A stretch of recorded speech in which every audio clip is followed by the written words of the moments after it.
So, Ambika, shifting gears a little bit here.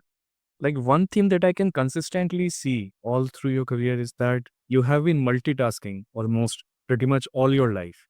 Earlier it was sports and academics, and now it's your job, your posts on LinkedIn as an influencer, and also, I mean, even though we did not cover it as much detail in the podcast, your interactions with VC space per se.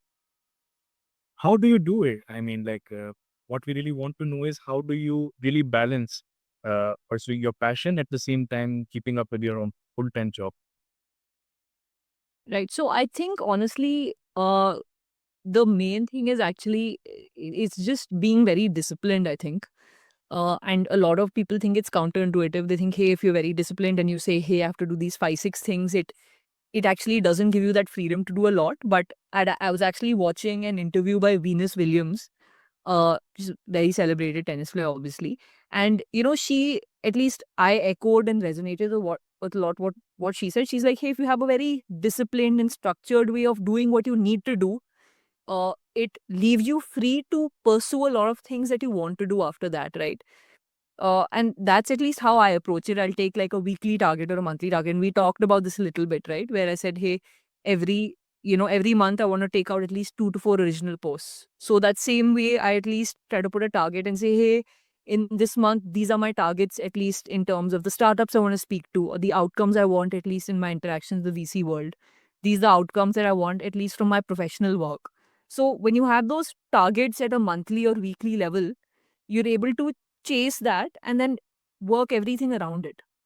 So, for example, I may say, hey, this week for sure, I need to get an article out and I know how much time it takes. Or this week, I say, hey, I need to speak to at least 2, 3 startups. It's been pending and I need to, speak to them, get my notes out, form an opinion on them, all of that. Once you have a target, then you work backwards from there. And then you say, okay, every day between 7 to 8, I'll sit down, I'll take this time out and I'll do some work. Right? So that's the only way to do it. The problem I think arises people struggle to multitask is when they don't allocate the time or they don't have those targets to chase and work backwards from there. When you say, okay, if I have time today, then I'll do it, then it becomes very, if I have time, maybe okay, I'm also tired, okay, I'll do it tomorrow. You're not really holding yourself accountable. So that's the way I look at it. At least I know different people have different ways of at least managing this. That's how I do it.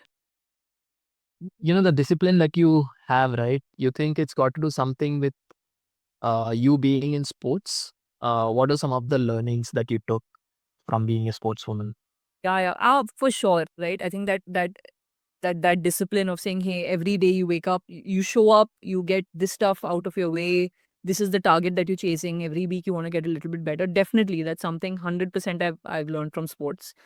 Um, Other learnings I think from sports is, and this is something my coach Vishal actually told me, and this is something I try to at least live by. So when I was younger, at least, you play a lot of matches and I used to be affected, especially when you're young, right? You get affected a lot when you lose a match or you win a match.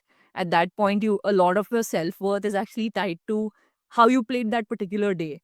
Right. And then I remember I lost a match and I was feeling really terribly about it. And I was like, oh, this is the end of the world. And, I'm the worst player in the world. And he was like, listen, you have to follow two things. You have to put in the effort and you have to have a good attitude.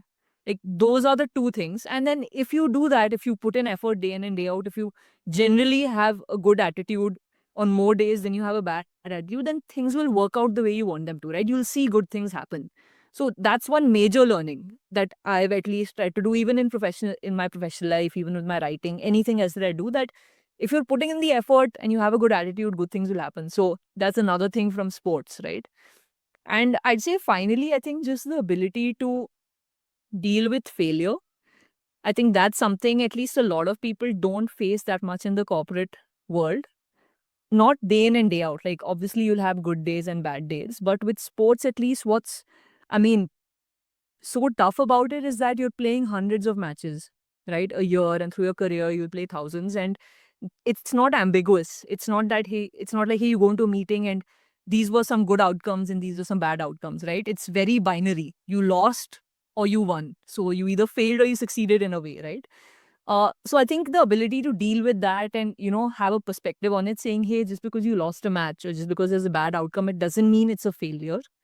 Uh, it's a process, right? As long as you took something out of it, you learned something from it, and you obviously won't feel like that at that time. It's easy to say that in retrospect, but as long as you put in the effort, you maybe worked on something, uh, uh, you got a little bit better. That's a good outcome as well. That's a success as well. A lot of people, I think, see success as somewhere that you reach and you say, okay, I'm successful. I don't think that's the case. It's like it's a process, right? Every day you get a little bit better. Today, what was a success for you may not be a success in 2 years or 3 years. So yeah, really enjoying the process, knowing that, success or failure, it's a process. It's not somewhere that you have to reach and say, okay, I've arrived. I am now a successful person.